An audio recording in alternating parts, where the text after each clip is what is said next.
Hello दोस्तों, स्वागत है आपका A to Z स्टोरीज पर। हमारे साथ जुड़े रहने के लिए हमें सब्सक्राइब कीजिए और बेल आइकन को ज़रूर दबाइए जी।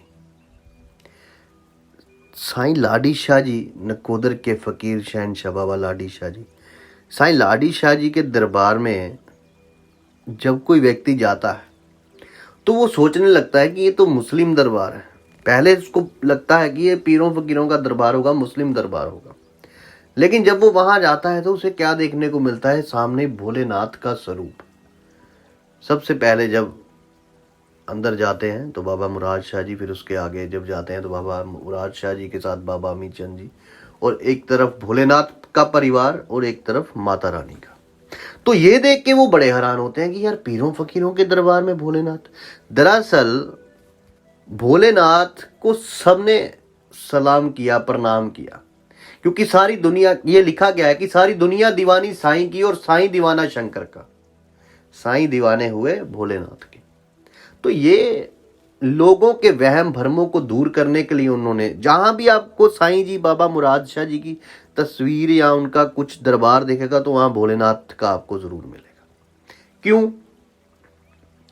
क्योंकि ये जो मस्त होते हैं ना, ये जो फकीर मस्त होते हैं, ये घुंघरू जो है, साईं जी भी पैरों में घुंघरू, ये फकीरों के गहने होते हैं और भोलेनाथ के पैरों के गहने हैं। ये मस्त भी उन्हीं के गहने हैं, मस्त भी उन्हीं के गहने हैं। और साईं जी के जो गुरु थे, बापू जी ब्रह्म योगी जी महाराज, गुरु थे नहीं, गुरु हैं। साईं जी के जो गुरु हैं बापू जी ब्रह्म योगी जी महाराज जी, वो गुग्गा जाहर पीर जी के ही रूप थे। गुग्गा जाहर पीर जी के रूप थे। तो उनका रिलेशन तो गुरु गोरखनाथ जी और उनसे बड़े, सबसे बड़े भोलेनाथ जी, नाथों के नाथ, तो वो रिलेशन तो है ही है।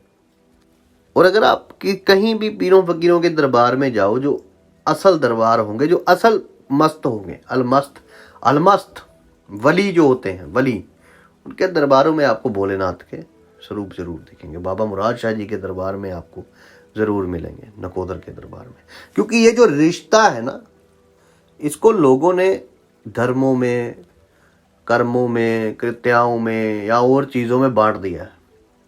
किंतु वो फकीर जो है ना, उनका जो आपस में रिश्ता है, जो आपस में प्यार है, तो उनकी बात ही अलग होती है। इसलिए वो पैरों के घुंघरू के बारे में कहा जाता है कि मस्त उनके पैरों के घुंघरू हैं, उन्हीं की सारी खेल रचाए हुए हैं। शिवरात्रि के तकरीबन जब पास दिन आते थे तो साईं जी शिव जी के भजन लगा लिए करते थे दरबार में। जो सुनने में आया है कि वो भोलेनाथ के ऐसे, या वो जो गुग्गा जाहर वीर जी की श्रेणियां वो सुनते थे। तो ये साईं लोगों की, फकीरों की मौज है।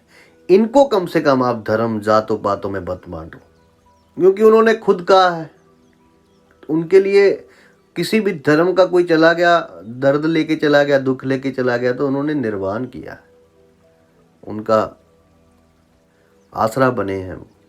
ये फकीरों का अलग मंजर है दोस्तों। इन्हें यूं ना बांटो हम जैसों में तुम, ये इश्क वाले हैं, तुम्हें ही मुबारक तुम्हारे धर्म, ये करम वाले हैं। तो यदि आपको हमारी ये बातें अच्छी लगती हैं तो आप हमें शेयर कीजिए, सब्सक्राइब कीजिए, लाइक कीजिए। आप सबका धन्यवाद। आप सबके भीतर बसे उस परमात्मा को मेरा प्रणाम।